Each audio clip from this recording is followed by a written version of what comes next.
Di kehidupan yang singkat ini, hati manusia sangat mudah dibolak-balik. Takdir kita memang sudah ditentukan, tapi untuk menjalaninya adalah pilihan kita sendiri. Insan yang awalnya sangat rajin dalam beribadah, perlahan menjadi sosok yang ia benci dulu. Begitupun sebaliknya, seorang pendosa yang dianggap tidak pantas untuk menginjakan kakinya di rumah Tuhan, masih memiliki secercah harapan dari hatinya yang kotor. Mungkin kalimat tadi merupakan penggambaran yang cocok untuk menceritakan perjalanan Arsa sebagai pelajar yang berusaha menjadi lebih baik. Sebelumnya Arsa adalah anak yang baik. Ia rajin beribadah dan sangat ramah kepada semua orang. Sampai ia mengenal Rizal, Rizal merupakan sosok yang berbanding terbalik dengan Arsa. Dia sering bolos dan sering melakukan kegiatan negatif bersama teman-temannya yang lain. Hari ini kita jadi ngerjain tugas dari Kak Zainal. Pengennya sih, tapi aku lagi ada urusan. Ah, urusan apa? Ya ada deh sama si Rizal. Rizal bukan nenek. Enggak, kalau dia cuma agak bandel, tapi malah asik. Oi, Arsa. Nah, datang orangnya. Jadi nggak main ke basket? Ya, Udah amat. Ya bentar gue ikut. Udah dulu ya, mau pergi. Oke, dadah. Ada. Setelah sampai di base camp mereka, Arsa, Rizal, dan Ahmad langsung membahas tentang masalah mereka di sekolah. Udah. Tadi di sekolah bareng aja pelajaran tugasnya. Udah puyeng gua nyatetnya. Iya, aku cobain. Punya tugas dari si Genal. Ini kagak usah masuk, ikut tadi lebih enak. Yo, kalau gua nggak masuk gua nggak dapet nilai. Dapat baca hidup lu. Nih, kamu bisa punya tagihan. Itu mah rokok ya. Gua mau ngomong gitu, Bre. Masalahnya apa? Lagi sering tahu juga lu ngerokok. Iya tuh. Sekali mah nggak apa-apa, gitu ngerokok. Masih muda. Masa nggak nakal? Yaudah, kita cobain ya. Bagi aja, Bre. Aman, bakar aja nih. Gimana rasanya? Wah, enak banget. Kalau gini dari dulu gua kasih taunya. Enak kan sensasinya? Gue bilang juga apa? Besok-besok mah kalau ada barang baru, infoin aja, Bre. Aman, pasti nanti langsung gue infoin kok.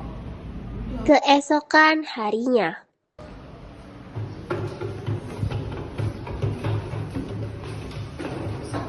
Kamu emang ada pengen dikasih Kak Zainal kemana? Aduh, gua lupa. Gimana ini ya? Gue juga belum lagi, bolos aja yuk daripada kena omel. Ayo dah, gua kalau kena hukum Pak Jenal. Arsa tunggu dong, jangan langsung pergi gitu dong. Arsa akhirnya memilih untuk bolos bersama Rizal ke base camp mereka dan bertemu dengan Ahmad. Untung kita sempet kabur sebelum tahu si Jenal. Iya, tapi gak bakal kalau kita bawa kayak gini. Santai aja, aman selagi milik di rumah. Wih, gue pada ngumpul nih. Gua mau bareng-bareng nih. Mantep, aman dari mana lu? Nyolong. Lah aku beli sendiri, tapi dikasih maling. Wah, gila sih. Udah amel, masih nyolong lagi. Udah. Lu pada mau minum kan nih? Kalau enggak gua aja. Bahaya gue mah, bagi sini. Gua juga, Mat. Semakin lama, perilaku mereka semakin tidak tertolong.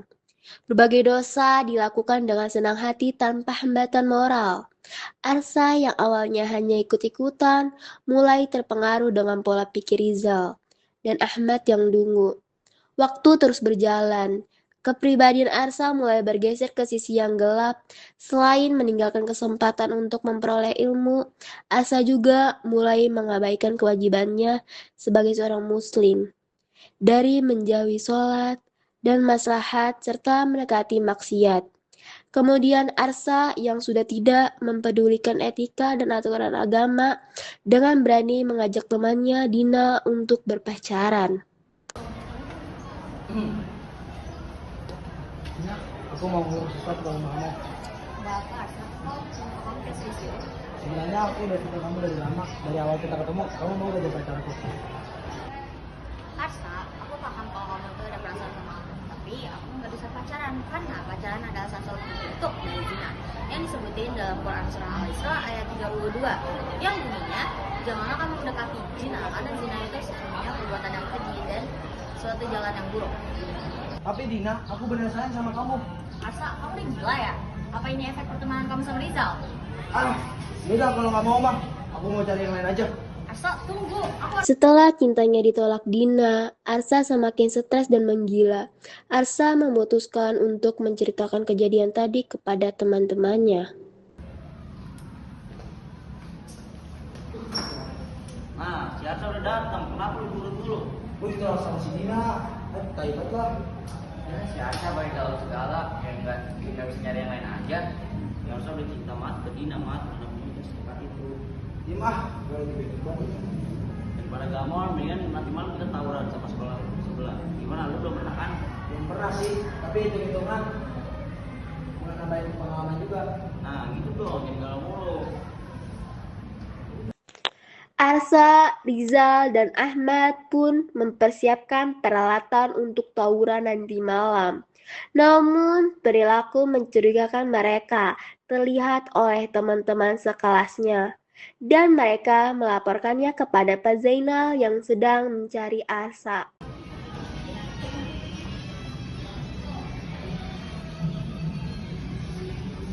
Assalamualaikum Pak. Waalaikumsalam, ada apa ya nak?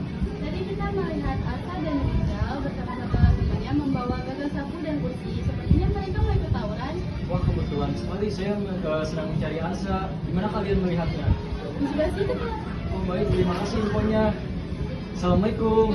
Pak Zainal segera menuju lokasi Arsa dan Rizal. Sesampainya di lokasi, Pak Zainal langsung mengejar Arsa, Rizal, dan Ahmad yang mencoba kabur tapi tidak berhasil. Pak Zainal langsung menginterogasi apa yang akan mereka bertiga lakukan nanti. Ngapain kalian bawa gagang sapu dan kursi begitu? Mau tawuran kalian? Iya, Pak. Ada Rizal, udah berapa kali Bapak ngomong ke kamu jangan mendekati maksiat. Kamu tetap saya melakukannya. Sekarang kamu malah ngajak teman-teman kamu ini. Kalian tahu tidak menerapkan Al-Quliyatul Al-Kamsa di kehidupan kalian? Al-Quliyatul Al-Kamsa itu apa? Itu adalah 5 dasar hukum Islam. Yang pertama ada menjaga agama, yang kedua menjaga keturunan, yang ketiga ada menjaga akal, yang keempat ada menjaga jiwa, dan yang kelima ada menjaga harta. Nah, coba kalian ingat-ingat sebelumnya kalian pernah melakukan apa saja, dimulai dari Arsa. Saya mau ngajak Dina pacaran, Pak. Artinya kamu tidak mengamalkan prinsip ketiga, yaitu menjaga akal. Ini nggak yang ngajak Arsa tawuran, Pak. Kamu berarti tidak mengamalkan prinsip 1 dan 2, yaitu menjaga agama dan menjaga jiwa. Tanpa agama,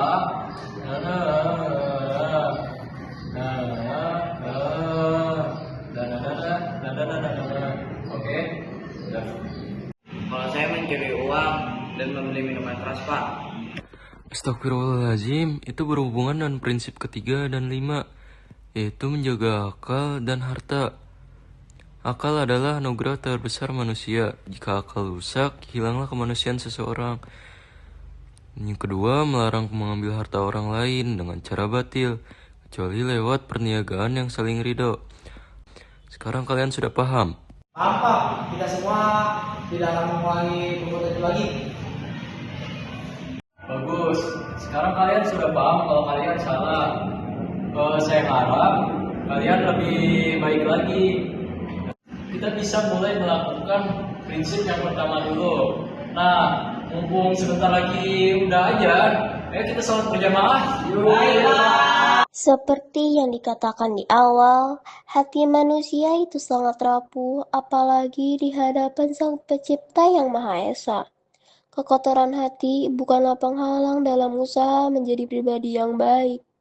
Manusia wajar melakukan kesalahan dan maksiat karena manusia memiliki nafsu. Namun, karena nafsu itu sendiri, manusia bisa menjadi makhluk ciptaan Allah Subhanahu wa Ta'ala yang paling sempurna di antara ciptaan yang lain. Keinginan untuk berbuat maksiat terdengar sangat menjijikan. Tapi untuk mencintai Sang Pencipta dan ciptaan yang lain akan terasa sangat indah untuk dibayangkan. Tujuan Allah Subhanahu wa Ta'ala memberi nafsu kepada manusia bukanlah untuk merusak iman dari umatnya, melainkan untuk menjadi penyeimbang pikiran manusia antar kebaikan dan keburukan.